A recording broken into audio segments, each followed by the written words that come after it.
प्यारे दोस्तों, आप सभी का तहे दिल से स्वागत है आज की कहानी में। आइए सुनते हैं आज की दिलचस्प कहानी। किसी ज़माने की बात है कि एक दूर देश में फारस के सरहद पर एक छोटा लेकिन खुशहाल राज्य था। इस राज्य के बादशाह हमीद अपनी नेक दिली और न्यायप्रियता से प्रसिद्ध थे। उसके राज्य में प्रजा सुखी और संतुष्ट थी। हमीद के राज्य में एक विशेष गुण था कि हर इंसान, चाहे वह कितना भी गरीब हो, बादशाह के पास जाकर अपनी समस्या का समाधान पा सकता था। हमीद के दो बेटे थे। बड़ा बेटा फरहाद और बेहद वीर और साहसी था। छोटा बेटा जमशेद जो कि बुद्धिमान और करुणामयी था। बादशाह ने दोनों बेटों को राज्य के सभी कौशलों में पारंगत किया था। फरहाद ने युद्ध कला में महारत हासिल की थी, जबकि जमशेद ने प्रशासन और नीति निर्माण में निपुणता प्राप्त की थी। एक दिन बादशाह ने अपने दोनों बेटों को बुलाया और कहा कि मेरे बच्चों, मैं चाहता हूं कि तुम दोनों अलग अलग दिशाओं में यात्रा करो और इस राज्य की सीमाओं के बाहर की दुनिया को जानो।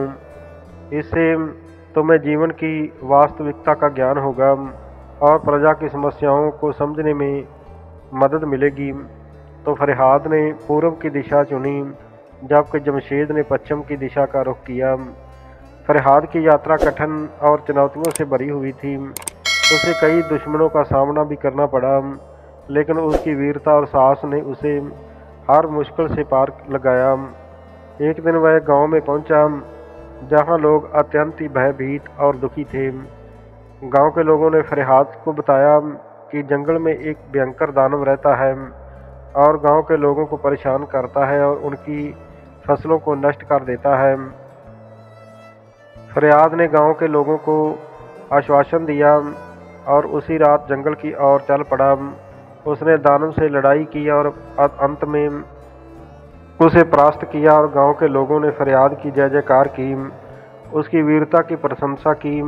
फरहाद ने गांव के लोगों को सुरक्षा का वचन दिया और अपनी यात्रा जारी रखी।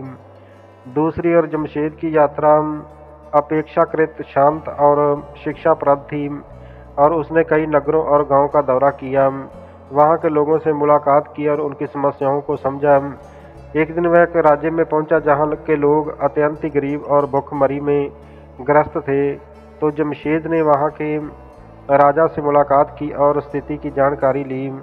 राजा ने बताया कि राज्य में लगातार सूखा पड़ने से फसलें नष्ट हो चुकी हैं और लोगों के पास खाने के लिए कुछ नहीं।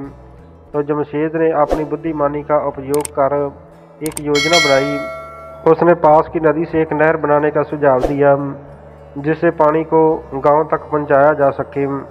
राजा ने जमशेद की सलाह मान ली और नहर का निर्माण करवाया। कुछ ही महीनों में नहर बनकर तैयार हो गई और पानी गांव तक पहुंचने लगा। फसलों की पैदावार बढ़ी और लोगों की हालत सुधरने लगी। जमशेद की करुणा और बुद्धिमानी की प्रशंसा पूरे राज्य में होने लगी। कुछ महीने बाद फरहाद और जमशेद दोनों अपने राज्य में वापस लौटे। बादशाह ने दोनों की कहानियां सुनी और बहुत प्रसन्न हुए। उन्होंने फरहाद की वीरता और जमशेद की बुद्धिमानी की सराहना की। तो बादशाह ने घोषणा की कि राज्य की भलाई के लिए दोनों बेटों का योगदान अमूल्य है और वह दोनों ही राज्य के उत्तराधिकारी होंगे। इस प्रकार फरहाद और जमशेद ने अपने अपने गुणों से राज्य की रक्षा की और विकास का जिम्मा उठाया। फरहाद ने राज्य की सीमाओं की सुरक्षा का प्रभार संभाला और दुश्मनों से राज्य की रक्षा की। जमशेद ने प्रशासन और नीति निर्माण का काम संभाला और राज्य की आर्थिक और सामाजिक स्थिति को सुधारने में एक महत्वपूर्ण भूमिका निभाई। तो समय के साथ राज्य और भी अधिक समृद्ध और खुशहाल हो गया। प्रजा बादशाह हमीद के साथ साथ फरहाद और जमशेद की भी जय जयकार करने लगी। तीनों के प्रयासों से राज्य में शांति, समृद्धि और न्याय का शासन स्थापित हुआ।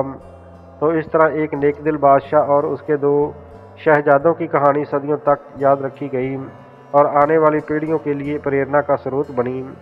तो प्यारे दोस्तों, अगर आपको आज की ये कहानी पसंद आई हो तो कृपया मेरे चैनल को सब्सक्राइब जरूर कर दें। हमेशा अच्छा सोचो, अच्छा करो और खुश रहो।